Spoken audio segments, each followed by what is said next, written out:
Doctor अच्छा हो लेकिन दवाई घटिया हो तो बीमारी ठीक नहीं होती है। ड्राइवर अच्छा हो लेकिन गाड़ी अगर खराब हो तो यात्रा सुरक्षित नहीं होती है। मिस्त्री अच्छा हो लेकिन आपका सीमेंट बालू खराब हो तो आपका घर सुरक्षित नहीं होता। वैसे ही शासक अच्छा हो लेकिन नियम कानून घटिया हो, पुलिस प्रशासनिक व्यवस्था घटिया हो, न्यायिक व्यवस्था घटिया हो तो आपका देश सुरक्षित नहीं होता। भ्रष्टाचार और अपराध खत्म नहीं होता।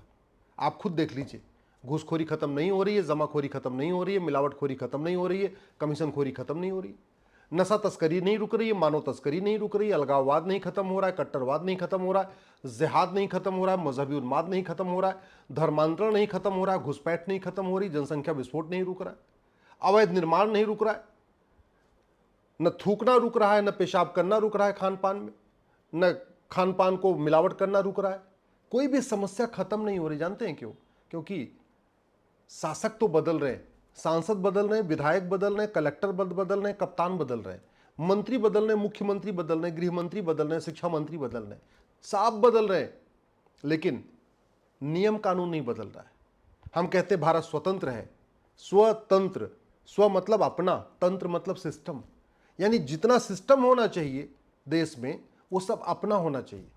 और आप देख लीजिए, शिक्षा तंत्र गुलामी वाला चल रहा है, न्यायिक तंत्र गुलामी वाला, पुलिस तंत्र गुलामी वाला, प्रशासनिक तंत्र गुलामी वाला, लेबर सिस्टम गुलामी वाला, एग्रीकल्चर सिस्टम गुलामी वाला, हेल्थ केयर सिस्टम गुलामी वाला। हम कहते हैं भारत संप्रभु है। संप्रभु का मतलब गुलामी का नाम नहीं होगा, गुलामी का निशान नहीं होगा, सब कुछ विदेशी चल रहा है। 1000 से ज्यादा आज वहशी दरिंदों के नाम पे सड़क मोहल्ले गलियां चल रही हैं और हम कहते हैं भारत संप्रभु है। काशी, मथुरा, भद्रकाली, भोजशाला, अटाला, ऐसे सैकड़ों स्थानों पे अवैध कब्जा हो रखा है और हम कहते हैं भारत संप्रभु है। संप्रभु का मतलब तो गुलामी का निशान भी नहीं होना चाहिए। मुगलों ने जो मदरसे खोले, अंग्रेजों ने जो मिशनरी स्कूल खोले, अंग्रेजों ने जो सीबीएसई बोर्ड बनाया, आज तक चल रहा है। हमने शिक्षा तंत्र नहीं बदला, हमने शिक्षा व्यवस्था नहीं बदली, शिक्षा व्यवस्था गुलामी वाली चल रही। और हम हर साल स्वतंत्रता दिवस मना रहे हैं और रिपब्लिक डे भी मना रहे हैं, गणतंत्र दिवस भी मना रहे हैं, स्वतंत्रता दिवस भी मना रहे हैं। हम कह रहे हैं भारत स्वतंत्र भी है, हम कह रहे हैं भारत संप्रभु भी है। स्वतंत्र, अपना तंत्र विकसित नहीं किया, संप्रभु, कोई गुलामी की चीज नहीं होनी चाहिए। और शिक्षा व्यवस्था गुलामी वाली, चिकित्सा व्यवस्था आज भी वही, जैसे अंग्रेजों ने यहाँ की योग व्यवस्था को खत्म किया, आयुर्वेद व्यवस्था को किया, नेचुरोपैथी को खत्म किया, भारत की जो चिकित्सा व्यवस्था उसको खत्म करके उन्होंने अपनी पद्धति को यहाँ प्रमोट किया। और आज भी जो हेल्थ का बजट है, 1 लाख करोड़ का अगर बजट होता है तो उसमें से 90,000 करोड़ एलोपैथी पे खर्च होता है, मुश्किल से 10,000 करोड़ रुपए आयुर्वेद के ऊपर, आयुष्मान के ऊपर खर्च होता है। हालत यह है कि आज भी कितनी, आप समझ लीजिए कि नौकरशाह कैसे भारत को चला रहे हैं। नाम है आयुष्मान कार्ड, आयुष्मान कार्ड आयुष पे लागू ही नहीं होता। नाम है आयुष्मान कार्ड और इलाज होता है केवल अंग्रेजी एलोपैथी से।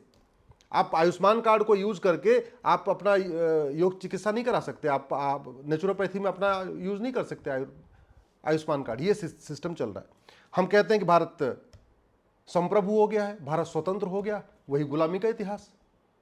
जो एक वहशी दरिंदा भारत में सबसे ज्यादा हिंदू बहन बेटियों को उसने अपने हरम में रखा था, हरम मतलब किडनैप करके रखा हुआ था, अय्याशी करने के लिए रखा हुआ था। और हरम जिसके पास होता है उसको हरामी कहते हैं। जिसके पास सबसे बड़ी हरम थी, 5000 बहन बेटियों को जिसने अपने गुलाम बना रखा था, यानी सबसे बड़ा जो हरामी था, उसको हमारे इतिहास में सबसे बड़ा महान बताया जा रहा है। तो हमने गुलामी के इतिहास भी नहीं बदला, गुलामी की संस्कृति भी नहीं बदली, गुलामी की भाषा को हमने आज तक कंट्रोल नहीं कर पाए। आज भी हाईकोर्ट हो, सुप्रीम कोर्ट, गुलामी वाली भाषा, माननीय जजों के ड्रेस गुलामी वाले, वकीलों का ड्रेस गुलामी वाला, सब कुछ गुलामी वाला, सिस्टम भी वही गुलामी वाला। हमारा थाना गुलामी के कानून से चल रहा है, तहसील गुलामी के कानून से चल रही है, हमारा जिला गुलामी के कानून से चल रहा है, हमारी जेल गुलामी के कानून से चल रही है, हमारी रेल गुलामी के कानून से चल रही है, सब कुछ गुलामी वाला। और हम कहते हैं हम स्वतंत्र है, सारा तंत्र हमारा अपना। काहे का तंत्र हो गया? एक तंत्र बताइए जो स्व हो। सारे के सारे तंत्र, सारे के सारे सिस्टम वही गुलामी वाले चल रहे हैं। हम कह रहे हैं हम संप्रभु है, रिपब्लिक डे मना रहे हैं, इंडिपेंडेंस डे मना रहे हैं, स्वतंत्रता दिवस मना रहे हैं, गणतंत्र दिवस मना रहे हैं, और कुछ भी अपना नहीं है, सब कुछ गुलामी वाला चल रहा है। मिस इंडिया स्कूल क्या पढ़ा रही है, मदरसों में क्या पढ़ाया जा रहा है, हमने अपना उसका सिस्टम ठीक किया क्या? नहीं किया। सीबीएसई बोर्ड क्या पढ़ा रहा है, हमने सिस्टम ठीक किया क्या? नहीं किया। आज की डेट में हम अपने महान राजाओं को नहीं जानते, हम अपने महान ऋषियों महर्षियों को नहीं जानते, हम अपनी भारत की महान वीरांगनाएं जो थी हमारी उनको नहीं जानते, हम गार्गी मैत्रेयी को नहीं जानते, हम रानी अहिल्याबाई होलकर को नहीं जानते, और हम कह रहे हैं हम स्वतंत्र हैं और संप्रभु हैं। काहे के भैया है? मैं इसलिए आपसे कह रहा हूं, दल गुलामी छोड़िए, पार्टियों की गुलामी छोड़िए। भारत बर्बादी की तरफ जा रहा है।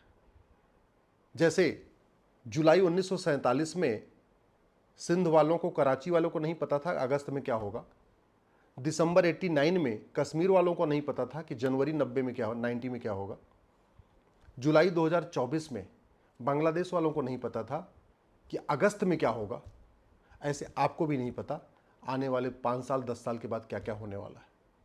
जिस तरीके से अवैध निर्माण हो रहा है, मज़ारें बनती जा रही हैं, दरगाहें बनती जा रही हैं, पक्के कब्रिस्तान बनते जा रहे हैं, चर्च बनते जा रहे हैं, मस्जिदें बनती जा रही हैं, जानते हैं बहुत प्लान्ड वे में बन रहा है। क्योंकि अब तो विज्ञान का युग आ गया। सैटेलाइट से जब कैमरा देखेगा तो ये देखेगा कि एक जिले में कितने मंदिर हैं, कितने चर्च हैं, कितने मस्जिद हैं। तो नेचुरल सी बात है, जिसकी जितनी संख्या होगी, कल को मान लो यूएन कोई सर्वे कराता है, कोई वर्ल्ड वाइड कोई सर्वे होता है, भारत में देखो भैया कितने मंदिर हैं, कितने मस्जिद हैं, कितने चर्च हैं, तो पता चला आपके मंदिर से ज़्यादा तो भारत में मस्जिद हो चुकी है, मंदिर से ज़्यादा आपके चर्च बन गए। अब आप कहते रहिए हम हिंदू राष्ट्र हैं, हिंदू राष्ट्र हैं, हम तो यहाँ हिंदुस्तान में हिंदू बहुसंख्यक है। अरे भैया, बहुसंख्यक केवल आदमी की संख्या से नहीं देखा जाता, कौन हिंदू राष्ट्र है या इस्लामिक राष्ट्र है या क्रिश्चियन कंट्री, वो इस बात से भी देखा जाता है कि वहाँ के जो धार्मिक चिन्ह है, धार्मिक प्रतीक है, वो उनकी संख्या किसकी ज़्यादा है। भारत में आज की डेट में मंदिर और मस्जिद संख्या बराबर हो चुकी है। जनसंख्या में अंतर है, जनसंख्या में 1:5 का रेशियो है। 20 करोड़ 25 करोड़ मुस्लिम है तो 125 करोड़ के आसपास हिंदू है, लेकिन मंदिर और मस्जिद की संख्या बराबर हो चुकी है। चर्च की संख्या अगर रेशियो उठा के देखिए, भारत में कितने 1% क्रिश्चियन है, और अगर उस हिसाब से आप चर्च की संख्या देखिए तो कितनी गुना बढ़ चुकी है। बड़े प्लान्ड वे में अवैध निर्माण होता जा रहा है। क्यों हो रहा है? क्योंकि हमारे देश में कोई भी कानून इफेक्टिव नहीं है। घुसपैठी आते जा रहे हैं। क्यों? क्योंकि घुसपैठ के खिलाफ कठोर कानून नहीं है। धर्मांतरण क्यों हो रहा है? क्योंकि उसके खिलाफ कठोर कानून नहीं हो रही। जनसंख्या विस्फोट तेजी के साथ हो रहा है। 90,000 बच्चे पर डे पैदा हो रहे हैं, उसमें से आधे से ज़्यादा अनावश्यक अवांछित है, उनकी ज़रूरत ही नहीं पैदा होने की, फिर भी हो रहे। क्यों? भारत को आपको बर्बाद करना है, आपको गरीबी की तरफ ढकेलना है भारत को, इसलिए उस पर कानून नहीं है। तो जनसंख्या विस्फोट इसलिए हो रहा है क्योंकि आपके पास कानून नहीं है। बम विस्फोट इसलिए हो रहा है कि आपके पास कठोर कानून नहीं है। धर्मांतरण इसलिए हो रहा है, कठोर कानून नहीं है। घुसपैठ इसलिए हो रही है, कठोर कानून नहीं है। रेल की पटरियों को बार बार उखाड़ा जा रहा है, रेल की पटरियों पर लोहा रखा जा रहा है क्योंकि आपके पास कानून नहीं है। आपके प्रसाद में मिलावट की जा रही है क्योंकि आपके पास कठोर कानून नहीं है। आपके खान पान की वस्तुओं में पेशाब किया जा रहा है क्योंकि आपके पास कठोर कानून नहीं है। आपके ढाबों पे सब्जी में और दाल में लैट्रिन मिलाई जा रही है क्योंकि आपके पास कठोर कानून नहीं है। न शिक्षा में संस्कार है, न कठोर कानून है। तो होगा कैसे? बदलाव आएगा कैसे? आपको क्या लगता है कि ये जो भौतिक विकास करने से, मोबाइल की संख्या बढ़ाने से, हाईवे की संख्या बढ़ाने से, केवल आपके पक्का मकान बढ़ाने से भारत सुरक्षित हो रहा है? आप खुद दिल पे हाथ रख के सोचिएगा कि भारत में हम बात करते हैं एक देश एक विधान की, लेकिन सारे मजहब के आधार पर विधान चल रहे, मजहब के आधार पर कानून, मजहब के आधार पर मंत्रालय, मजहब के आधार पर बोर्ड, मजहब के आधार पर ट्रिब्यूनल, सब कुछ तो चल रहा है। फिर काहे का संविधान? बात होती है राष्ट्रवाद की। आप बताइए, हमारे बच्चों में राष्ट्रवाद के लिए कितने चैप्टर चल रहे हैं? राष्ट्रवाद के ऊपर कोई प्राइमरी में किताब है क्या? अगर राष्ट्रवाद मजबूत करना है तो हमें राष्ट्रवाद पे पहली, दूसरी, तीसरी, चौथी, पांचवी, कम से कम प्राइमरी में राष्ट्रवाद के ऊपर इस बुक होनी चाहिए। राष्ट्रवाद को अगर हमें मजबूत करना है तो राष्ट्रवाद के हमारे जो महापुरुष हैं उनकी जीवनी हमें स्कूल में पढ़ानी चाहिए। हम अपने पूर्वजों को पढ़ा नहीं रहे, अपने महान राजाओं को पढ़ा नहीं रहे, महान अपने हम मनीषियों को नहीं पढ़ा रहे, महान ऋषियों को नहीं पढ़ा रहे। हम बात करते हैं सबल भारत, संपन्न भारत की। सबल भारत तब होगा, संपन्न भारत तब होगा जब घुसपैठ रुकेगी, धर्मांतरण रुकेगी, जनसंख्या विस्फोट रुकेगा, ड्रग स्मगलिंग रुकेगी, ह्यूमन ट्रैफिकिंग रुकेगी। लेकिन नहीं रुक रही, हमारे पास कानून नहीं है। स्वस्थ भारत तब बनेगा जब जनसंख्या विस्फोट रुकेगा। समृद्ध भारत तब रुकेगा, बेरोजगारी तब रुकेगी, तब खत्म होगी जब आपके पास जनसंख्या नियंत्रण कानून होगा। शाश्वत भारत, सशक्त भारत तब बनेगा जब भारत में कुछ भी अवैध काम करने के पहले कानून का खौफ होगा। वो तब होगा जब भारत में जस्टिस विद इन ईयर लागू होगा। सात्विक भारत, सुरक्षित भारत तब होगा जब भारत में शिक्षा का भारतीकरण होगा, वैदिक शिक्षा व्यवस्था सबके लिए लागू होगी। समावेशी भारत, स्वावलंबी भारत तब बनेगा जब शिक्षा का भारतीकरण होगा। स्वाभिमानी भारत तब बनेगा, संवेदनशील भारत तब बनेगा जब शिक्षा का भारतीकरण होगा, चिकित्सा व्यवस्था हमारी होगी। तो मैं इसलिए कह रहा हूं केवल बातें करने से, एनजीओ की संख्या बढ़ाने से, संगठनों की संख्या बढ़ाने से कोई फर्क नहीं पड़ेगा। फर्क तब पड़ेगा जब जो हमारा सिस्टम है हम उसका स्वदेशीकरण करेंगे।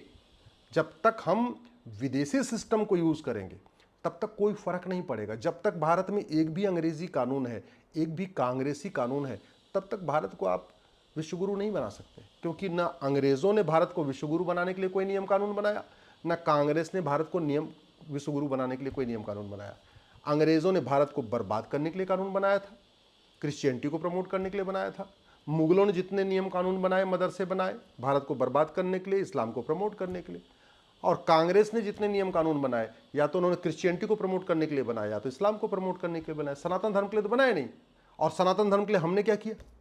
कोई सनातन बोर्ड बना दिया, सनातन शिक्षा व्यवस्था अनिवार्य कर दिया हो, सनातन नागरिक व्यवस्था लागू कर दिया हो, जासूसों, गद्दारों और भारत विरोधियों की नागरिकता खत्म करने के लिए कानून बनाया हो? नहीं, आज तक किसी की नागरिकता नहीं खत्म हो रही।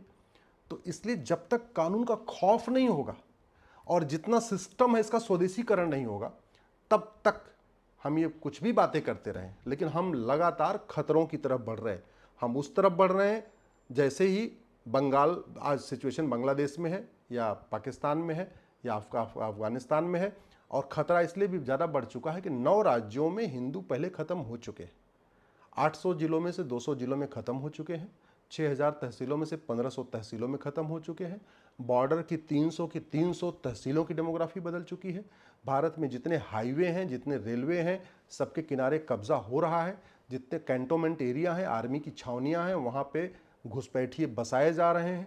जितने आपके एयरपोर्ट हैं, वहाँ पे घुसपैठिए बड़े प्लान्ड वे में बसाए जा रहे हैं। और बसाने का मेन कारण ये है, न घुसपैठियों और उनके मददगारों को सजा हो रही है, न धर्मांतरण कराने वालों उनको मददगारों को सजा हो रही है, जो भारत विरोधी काम कर रहे हैं न उनको सजा हो रही है। कानून का खौफ नहीं है, इसलिए भारत अराजकता की तरफ बढ़ता जा रहा है।